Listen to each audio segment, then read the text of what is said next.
Hello, I'm Miguel Gomez with HIV.gov. Very excited to be reporting live from PACHA in Phoenix, Arizona, and I'm very fortunate to have Rick Haverkate from the Indian Health Service with me.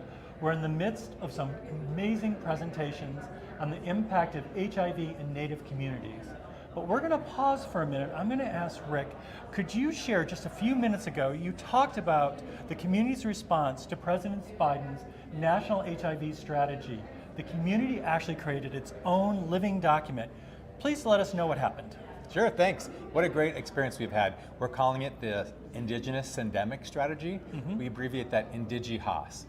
So HIV/AIDS strategy. Perfect. But it's more encompassing than just HIV. We really took the national STI strategy, the viral hepatitis, and the HIV strategy, combined them together in one document created by and for Native communities. So it's an indigenous version of that. And we had a representative group from all across the US and Indian country, worked for over a year to painstakingly put those documents into one. Our community, I'm really glad communities are already using it to plan their promotional efforts, to educate their tribal leadership, and even to ask for funds from various agencies. Okay. And what was so critically important is, even though we had the release of the National HIV Strategy, the community stepped back and created a document for and by themselves. Could you share what are the 3 or 4 key elements of the document? Sure, the key element, I think, what everyone decided on was the idea of an indigenous way of doing things. That was first, and part of that includes tribal sovereignty. I think a lot of people forget that idea of sovereignty, but we also talked about ideas of honor and compassion and knowledge and empathy and the ability of just doing things in an indigenous way for outcomes that we know are the right way to, a holistic approach to healthcare. We know that's the core of everything we do.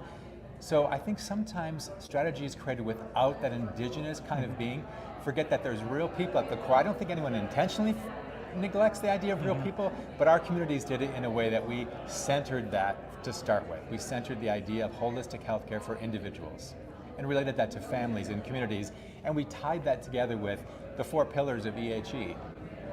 Well, incredibly powerful. And what I'm so excited about is that it's a living document. People can access it, and it's for and by the community. And so as we close, and we encourage anyone who's watching this, please go to HIV.gov to find the document, but also to learn how you can watch the rest of the PACHA meeting, because there's a youth presentation happening in a few minutes about HIV in Native communities that's going to be incredibly thoughtful and educational. But sir, if people want the document, where do they go? They can go to IndianCountryEcho.org and just search HIV strategy. IndianCountryEcho.org and search HIV strategy. Well, sir, thank you for your work, and thank you all for joining us. This is Miguel Gomez with HIV.gov.